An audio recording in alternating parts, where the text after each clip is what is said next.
Hi,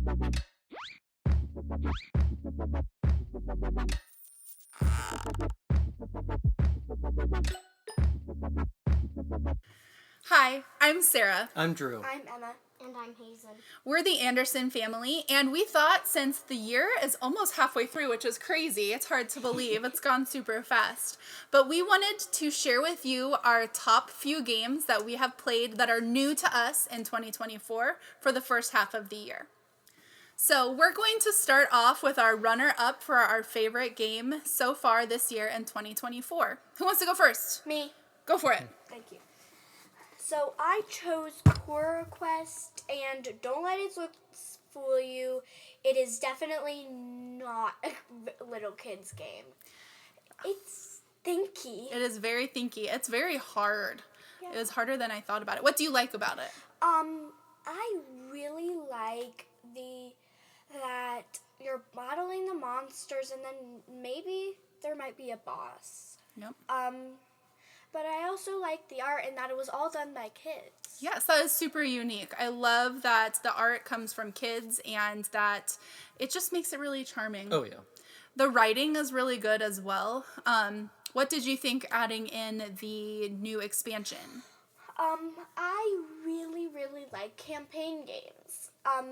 So that's why we have so many of them. And I feel like campaign games for standalone games just make it that much better. And you liked that you could level up your players? Yeah, that's fun too. Yep. So you don't just lose everything. Yeah, you get to keep your items, you get to gain experience, you get to gain new powers, and those are going to help us as the campaign gets a little bit harder. So, Yeah. Core Quest, good choice, Emma. Okay. Hazen, are you next? Yeah, is it my favorite? Your second favorite for the year Second so favorite. far. My second favorite is Smash Up. Smash Up. Now, this isn't a brand new game. I think it's been around for quite a while, Yes. but it is new to us, and it really wasn't on our radar until we took a ill-fated road trip, and we got stuck, and I had not packed any games because it was just supposed to be a one-night thing, and so we visited a game store, and Smash Up was something that caught Hazen's eye. Why did you like the look of it at the beginning? Because it just has the look of battling, and it looked fun. Yeah, you liked the characters, I think. Yeah, and the art. And the art style, yeah. It is a really unique game because you're shuffling two different factions together, and so you get to play as a combination of two things. So you could be the dinosaur wizards, or you could be the trickster aliens, and so you get kind of a combination of two different types of powers. Trickster zombies, yes. That's what I was. So, do you like getting to battle? Yeah, and I would recommend the dinosaurs with the robots. Yeah. That's a pretty good. Do you like that? That's your best combination so far? Yeah, and it's interesting too because it's not just battling. There's some area majority. I mean, as you're hitting the different planets and things, it's kind of cool. Yeah. Definitely. Some of them are more take that than others. Yes. Yeah. Yes. Tricksters The tricksters are pretty take that. Those are kind of tricky to play with. But I love them. No pun intended. Okay, thanks for sharing that one, bud. So, Drew, what's your number 2? So my number 2 came as a real big surprise. It was something I kickstarted, didn't really give a whole lot of thought to, but I know it was the art that pulled me in, and that's Lore. Lore, I don't think has gotten a lot of press, a lot of attention, but it's a kind of a fun little action selection game. You're moving to different areas, different realms, trying to get, those experience or those different points to build your lore, to build your backstory. Different characters that can be played. Each one's a little bit different. But again, it's just a fun and a beautiful game. Absolutely gorgeous. It is gorgeous. The art is really fantastic on this one. Yeah. So. I like to play it because I trust Dad's judgment after Almost Innocent. That was a really good game, too. Yeah, so this, again, like I said, it kind of flew under the radar, but I'm hoping there's a little bit more play and talk about it, because like I said, it's not, I'm not saying it's revolutionary, but it's a fun game to play. Yeah. For sure. I like Yep. the theme. Yeah. Okay, my number 2 game was also one that came as a surprise, and it's something that is a little bit out of character for me. I'm not typically a huge solo gamer, but we were sent a copy of A Gentle Rain for review, and I just fell in love with the game. It is fast. It is relaxing. It's a puzzle. You can play it cooperatively with multiple players, or you can just play it solo, and it's so easy to pull out. I love the theme of enjoying a pond and watching the flowers bloom before the gentle rain ends, and it's just a relaxing one for me. Yeah. Yeah, it's also like a tiny little travel game. It is really It's great for travel. Yep, agreed.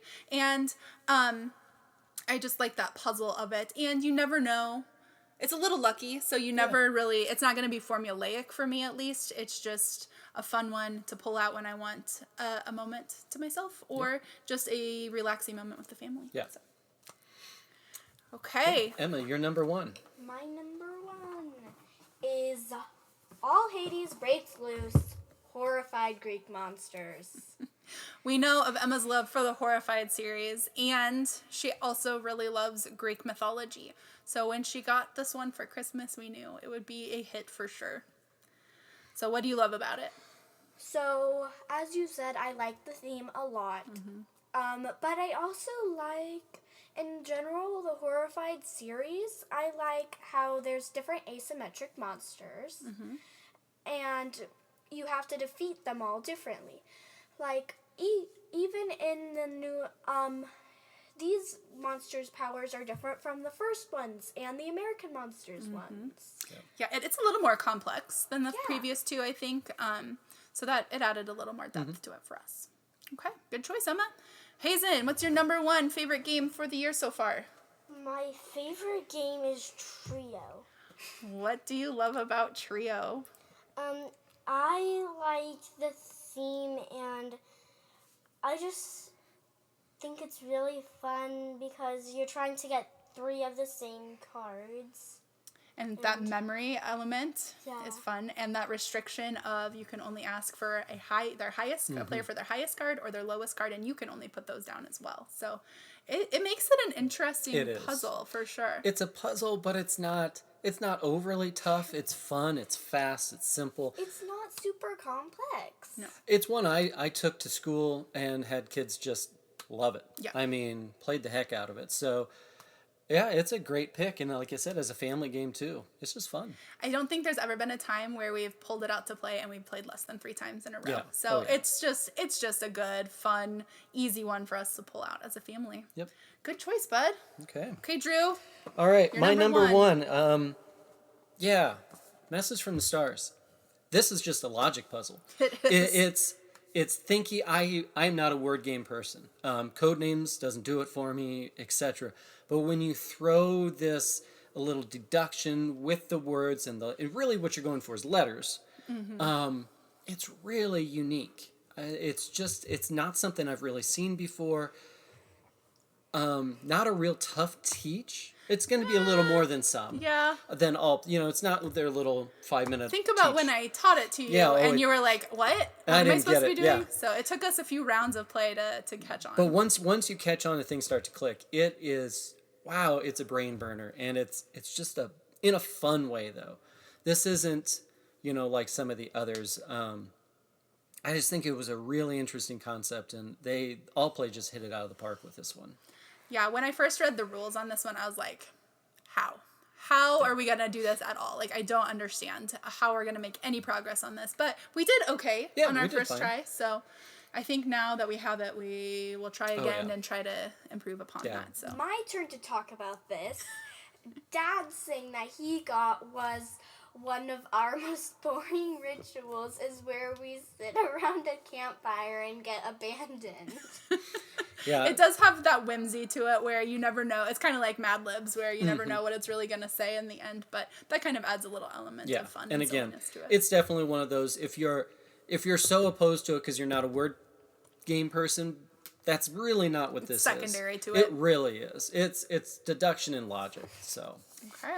It was really funny. My number 1 game for the first half of 2024 is Nar. And it's kind of interesting because this is our copy of Nar. We haven't opened it yet. We haven't played our copy. We played in person at a board game cafe. I have played a ton of NAR on BGA. Oh, yeah. But I just really love the theme of you're exploring, you're taking your Vikings, you're trying to get the right kinds of expertise in order to explore more fully and sell your bracelets to gain different things and gain points. And it's just that race to 40 points. It's not a long game, but you need a little strategy. And there's different ways to approach it. You know, depending on where you start, you know, where you're going towards, there's different.